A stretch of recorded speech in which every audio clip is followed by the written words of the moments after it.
नमस्कार, मैं हूं डॉक्टर संजय शेखर और आप देख रहे हैं एडिटर जी न्यूज। अभी मैं मौजूद हूं जशपुर में। दरअसल राजनीति को जनजातीय समुदाय से यस मैन पसंद है और जनजातीय समुदाय से जो यस मैन होते हैं वो बहुत आगे बढ़ जाते हैं, लेकिन जनजातीय समुदाय में बहुत सारे ऐसे लोग हैं जो दहाड़ते भी हैं और दुर्भाग्य से राजनीति को पसंद नहीं है। और यही वजह है कि गणेश राम भगत जी जैसे एक व्यक्तित्व जो जनजातीय समाज के मुद्दों को लेकर के न केवल छत्तीसगढ़ बल्कि पूरे देश में दहाड़ता है, वो राजनीति के नेपथ्य में है। हालांकि वो जनजातीय सुरक्षा मंच के राष्ट्रीय संयोजक है और जनजातीय मुद्दों को लेकर के देश भर में काम करते हैं। छत्तीसगढ़ सरकार में आदिम जाति जनजाति कल्याण विभाग जैसे महत्वपूर्ण विभाग के मंत्री रह चुके हैं। अविभाजित मध्य प्रदेश से इन्होंने राजनीति की शुरुआत की, तब विधायक हुआ करते थे और छत्तीसगढ़ सरकार में मंत्री, कैबिनेट मंत्री तक पहुंचे, लेकिन उसके बाद राजनीति से धीरे धीरे इनका मोह भी भंग होता चला गया और फिर नेपथ्य में हैं। लेकिन जनजातीय मुद्दों को लेकर के पूरे देश में जाने जाते हैं। हमारे साथ मौजूद है, बातचीत करते हैं। क्यों राजनीति से मोह भंग क्यों हो गया? राजनीति से मोह भंग नहीं हुआ। राजनीति और समाज दोनों एक दूसरे के पूरक हैं। राजनीति और समाज दोनों मिलकर के अगर जनजातियों के बीच में काम करता है तो जो पूरे देश के अंदर जो धर्मांतरण का जो मामला है और दिनों दिन जो धर्मांतरण तेज गति से, छत्तीसगढ़ के लिए अगर मैं बात कहूं तो धर्मांतरण बहुत तेज गति से बढ़ रहा है। ये सारे जो समस्याएं हैं, जनजातियों की अनेक प्रकार की समस्याएं हैं, ये समस्याओं का समाधान हो सकता है। लेकिन दुर्भाग्य है कि राजनीति और जनजाति समाज दोनों के बीच में तालमेल नहीं है और तालमेल नहीं होने के कारण दिनों दिन ईसाईयत बढ़ रहे हैं और जो जनजाति समाज की जो लड़कियां हैं वो मुस्लिम समाज में और किसी न किसी रूप से उनके यहाँ रह करके पत्नी बन करके, और यहाँ तो मैं समझता हूँ सरगुजा संभाग में तो कम से कम हजारों की संख्या में होंगे और वो अपना धर्म बदल दिया, अपना जाति बदल दिया और उनके जो संतान हो रहे हैं वो भी मुस्लिम हो गए। मैं आपको बहुत दुखद घटना, आप लव जिहाद की बात कर रहे हैं क्या? हाँ, लव जिहाद में, हाँ, लव जिहाद में जी। मैं आपको बहुत दुखद घटना बता रहा हूँ। आप बलरामपुर जिले में चले जाइए। नहीं, बलरामपुर जिले में पति है मुसलमान और पत्नी है आदिवासी और आदिवासी पंचायत का चुनाव लड़ रही है, वो जीत भी जाती है और पंचायत में, जनपद पंचायत में पत्नी जीतने के बाद भी एक भी दिन जनपद पंचायत के बैठकों में नहीं जाती है। उसका पति मुसलमान है, वही बैठक में जाता है और पत्नी के दस्तखत वही करता है। ये छत्तीसगढ़ के लिए ये इस प्रकार की अनेक समस्या हैं जो छत्तीसगढ़ के लिए चिंता का विषय है कि हम किस ओर सरकार में रह करके भी हम किस ओर जनजातियों की दिशा को ले जाना चाहते हैं, ये चिंता का विषय है। और आप तो खैर इस मुद्दे को लेकर के वर्षों से मैंने आपको लड़ते हुए देखा है। खासकर जो धर्मांतरित ईसाई है उनको जो आरक्षण का लाभ मिलता है उससे भी वंचित करने की आप बात करते रहे हैं। अब तो केंद्र में भी आपकी सरकार है, राज्य में भी आपकी सरकार है, तो फिर इस मुद्दे पर निर्णय क्यों नहीं हो पा रहा है? देखिए, ये जो सामाजिक विषय है ये सरकार से बहुत ज़्यादा ताल्लुक नहीं रखता है। जनजाति उठ नहीं पा रहा है, चाहे उसका कई कारण है। आप समझ सकते हैं जिस दिन जनजातीय खड़ा हो जाएगा, उठ जाएगा, जिसको कि जनजातीय सुरक्षा मंच लगातार कई वर्षों से जगाने का काम कर रहा है, जनजातीय समाज जग रहा है। जिस दिन जनजातीय समाज खड़ा हो जाएगा, दिल्ली में लाखों लाख की संख्या में हम अगर खड़े हो जाएंगे तो किसी की भी सरकार होगी, धर्मांतरित लोगों का आरक्षण को उसको समाप्त करना ही पड़ेगा, वो मजबूर हो जाएगा। ये जनजातियों में ताकत है। हालांकि ये मुद्दा आरएसएस का भी है। आरएसएस और आप सब मिलकर के इसको अभी कहाँ तक पहुँचा पाए हैं? क्या बातचीत हो रही है केंद्र सरकार से, राज्य सरकार से? ये मुद्दा अटका कहाँ हुआ है आखिर? नहीं, अटका भटका कुछ नहीं है।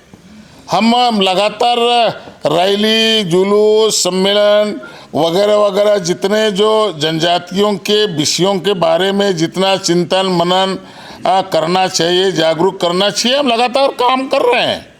और हम वातावरण बना रहे पूरे देश के अंदर। आज जनजाति एक अलग पहचान बना लिया। डिलिस्टिंग के नाम पर मिशनरी आज भयभीत है, वो चिंतित है, और वो हमारा जनजाति समाज का मूल जो जनजाति है, जो रूढ़ी को मानता है, उनका नकल करने का प्रयत्न भी कर रहा है, प्रयत्न भी कर रहा है। कहीं कहीं सरकार उनका समर्थन भी कर रहा है, वो नकल को सरकार समर्थन भी कर रहा है कहीं कहीं। लेकिन हम इसकी चिंता नहीं कर रहे हैं। हमको सरकार से हमको ज़्यादा उम्मीद नहीं है। सरकार तो अपना काम करेगा। सरकार को हम वोट देते हैं, हम वोट देते हैं तो उससे हाथ पकड़ के काम कराने का अधिकार भी जनजाति समाज को है, और इसलिए हम इसकी चिंता नहीं कर रहे हैं। हम दिल्ली कैसे जाएं?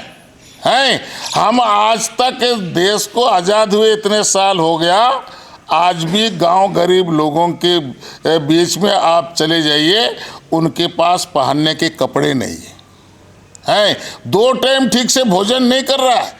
पीडीएस की बात करते हैं, अंदरूनी क्षेत्र में जाके देखिए कि पीडीएस की हालत कैसी है। रोजगार गारंटी की बात करता है महात्मा गांधी, रोजगार गारंटी योजना। पता करिए ना, कितने लोग मजदूर लोग हैं जिनका काम, जिन्होंने काम किया उसका मास्टर रोल नहीं भरा, उसके मजदूरी नहीं मिल रही। कहाँ पर जाएंगे हम आदिवासी लोग? दिक्कतें कहाँ हैं? दिक्कतें ये सरकार को सोचना चाहिए। सरकार गंभीर नहीं है, इसका मतलब ये है। हमको इससे भी ज्यादा चिंता इस बात का है कि जितने भी देश के अंदर आदिवासी प्रदेश है, उन आदिवासी प्रदेशों में भारत सरकार से आदिवासी उपयोजना के नाम पर और धनराशि उपलब्ध होता है, उसको विभिन्न विभागों में और आवंटन किया जाता है। हमको बड़ा दुख होता है। मैं भी आदिम जाति कल्याण विभाग का मंत्री रहा 5 साल। मेरे को बड़ा दुख होता है कि आज आदिवासी विभाग को एजुकेशन में मर्ज कर दिया। अरे एजुकेशन का लाइन अलग है भाई, एजुकेशन का लाइन अलग है, और जो जनजाति समाज है, जनजाति समाज के लिए जनजाति विभाग जो विभाग चालू किया है, उसका सिस्टम बिल्कुल अलग है। इसको मिला दिया और अंग्रेजी पढ़ो बोल रहा है। हमारे छत्तीसगढ़ में जाइए, कोरबा क्षेत्र में, वो ABCD जानेगा, अंग्रेजी जानेगा। अब इस प्रकार से पता नहीं सरकार का सोच क्या है, लेकिन हम इस बात से आदिवासी होने के कारण मैं व्यक्तिगत रूप से बिल्कुल सहमत नहीं हूं कि आदिवासी विभाग को और ये अपने एजुकेशन डिपार्टमेंट में सम्मिलित करके और खिचड़ी बना करके आदिवासियों को साक्षरता से जो आगे बढ़ाना चाहिए, वो आदिवासी पीछे जा रहा है, मेरा आकलन है। और दावे के साथ कहीं भी मैं बोल सकता हूं ये ठीक नहीं। देख लीजिए ना क्या हाल है आदिवासियों का। तो ये मैं तो आपके माध्यम से, आपके चैनल के माध्यम से प्रधानमंत्री को बोलना चाहता हूं, छत्तीसगढ़ का सरकार नहीं करेगा। प्रधानमंत्री को मैं कहना चाहता हूं कि जो आदिवासी प्रदेश है, आदिवासी विभाग अलग होना चाहिए और उसके लिए आदिवासियों को पढ़ाने के लिए, आदिवासियों की उन्नति के लिए, आदिवासियों के कल्याण के लिए अलग से योजना है जो वर्षों से ठप हो गया है, उसको चालू करना चाहिए। तो लेकिन छत्तीसगढ़ में तो अब तो आदिवासी नेतृत्व है, पहली बार राज्य बनने के बाद आदिवासी नेतृत्व मिला है, ट्राइबल मिनिस्टर भी जनजातीय समुदाय से हैं, उन तक आपकी बात नहीं पहुंच पा रही है? देखिए, आदिवासी हमारे लिए बड़े खुश है। हम इसके पक्षधर नहीं है कि आदिवासी मुख्यमंत्री बने कि गैर आदिवासी बने, हैं कोई भी बने अच्छा काम करे।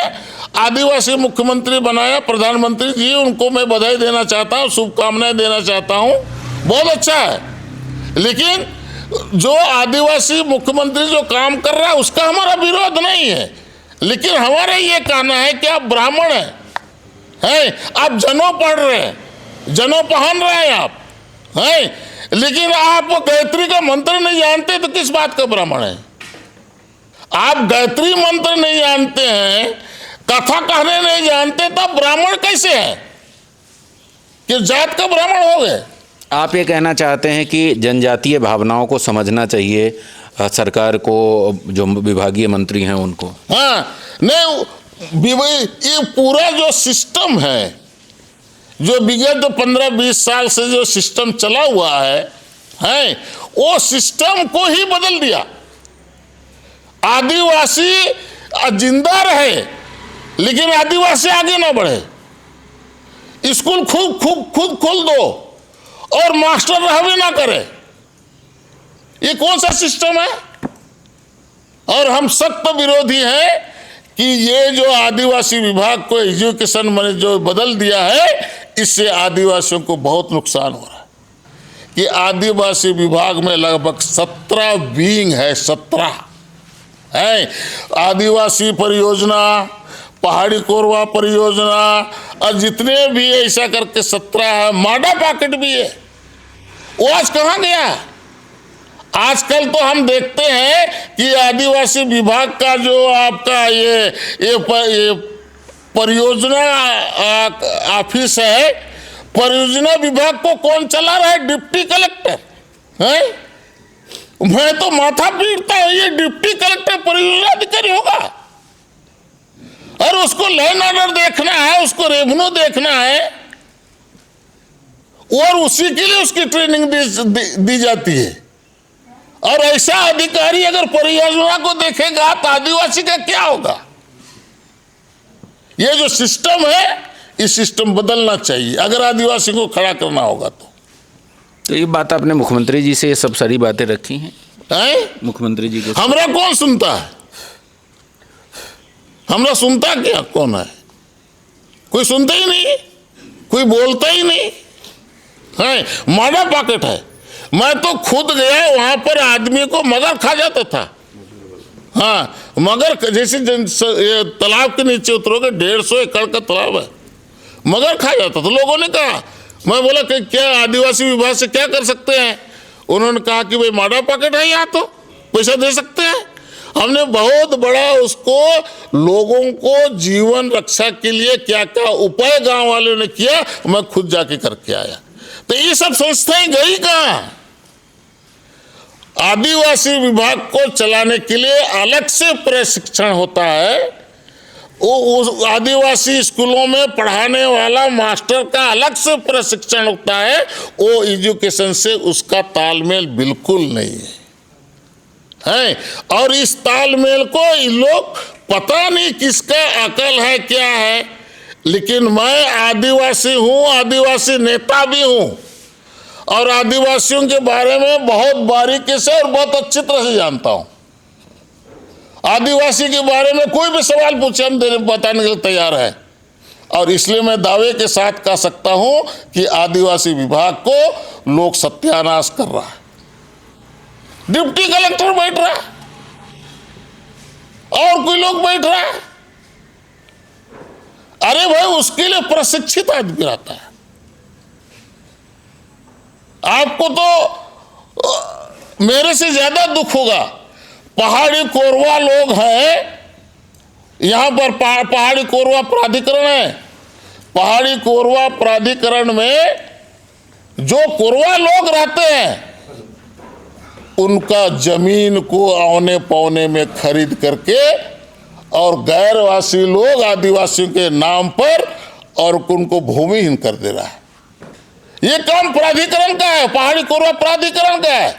लेकिन ना यहाँ कलेक्टर सुनने वाला है, ना एसडीएम सुनने वाला है, ना प्रशासन सुनने वाला है, ना सरकार सुनने वाला है। राष्ट्रपति के दत्तक पुत्र है। पहाड़ी कोरवा का जमीन ना खरीदा जा सकता है, ना बेचा जा सकता है। पहाड़ी कोरवा दर दर घूम रहा है और रेवन्यू विभाग वाले उनको टरकाते जा रहे हैं। एक पहाड़ी कोरवा तो हमारे सामने आई था, औरत आई थी, वो बोला 1 रुपया पैसा नहीं दिया है और 14 एकड़ रजिस्ट्री हो गया। हम क्या जिएंगे? हम एसडीएम को बोलते हैं तो 170 खा में लागू करेंगे। वाह रे वाह, दुनिया में केवल आदिवासी मिला है। आदिवासी बेवकूफ ही रहेगा। आपको आश्चर्य होगा कि कांग्रेस सरकार के समय हमारे अमरजीत भगत, जो हमारे पूर्व मंत्री, हमारे बहुत अच्छे मित्र हैं, उन्होंने यहाँ पर हर्रापाठ में जमीन लिया था पहाड़ी कोरवा का। आंदोलन करके उस पहाड़ी कोरवा का जमीन 25 लाख में खरीदा था। वो जमीन मैंने पहाड़ी कोरवा को वापिस कराया। मुझे ऐसा लगता है कि प्रशासन अगर नहीं सुनेगा, सरकार नहीं सुनेगा, तो हमको उसी प्रकार से वापिस कराने के लिए आंदोलन करना पड़ेगा। हमारा जान चला जाएगा, लेकिन पहाड़ी कोरवा को हम नहीं छोड़े, उनका जमीन को वापिस करा के रहेंगे। तो इन सारी स्थितियों में जो आपकी जनजातीय सुरक्षा मंच है, इसके क्या क्या अभी काम है? कौन कौन से प्रकल्प लेकर के आप? हम ये जितना जो हम बोल रहे हैं ना, सारे विषय है इसमें। प्रकल्प का विषय नहीं है। जन्म से लेकर मृत्यु तक, पीने खाने से लेकर जितना भी विषय है, जनजातीय सुरक्षा मंच सबके सब काम को करता है और सब काम को करता है। और इसलिए तो मैंने कहा कि पहाड़ी कोरवाओं का जमीन खत्म हो जा रहा है, भूमिहीन हो जा रहे हैं, और यहाँ का प्रशासन गंभीर नहीं है, सरकार यहाँ का गंभीर नहीं है। और हम थोड़ी देर और इंतजार करते हैं, और नहीं तो हम वहां पर सूत जाएंगे, आंदोलन करेंगे, चक्का जाम करेंगे, भूखे मरना होगा, मरेंगे, लेकिन पहाड़ी कोरवाओं का जमीन वापस करा कर छोड़ेंगे। लेकिन ये बताइए कि ये अभी तो खासकर जैसे छत्तीसगढ़ में जनजातीय समाज से नेतृत्व है, झारखंड में जनजातीय समाज से नेतृत्व है, इस सब के बावजूद आप कहते हैं कि अगर सरकार नहीं चेती, सरकार अगर संवेदनशील नहीं हुई, सरकार अगर नहीं जागी, तो अगले 20 साल में यहाँ पर जो है आदि इस तरह की स्थितियाँ बनेगी। क्यों बनेगी? क्यों? इसलिए बनेगी जो कर्म हम लोग कर रहे हैं, जो हमारे कर्म है, ये हम लोगों के जो कर्म है आदिवासियों के बारे में, उसके कारण है, उसके कारण है।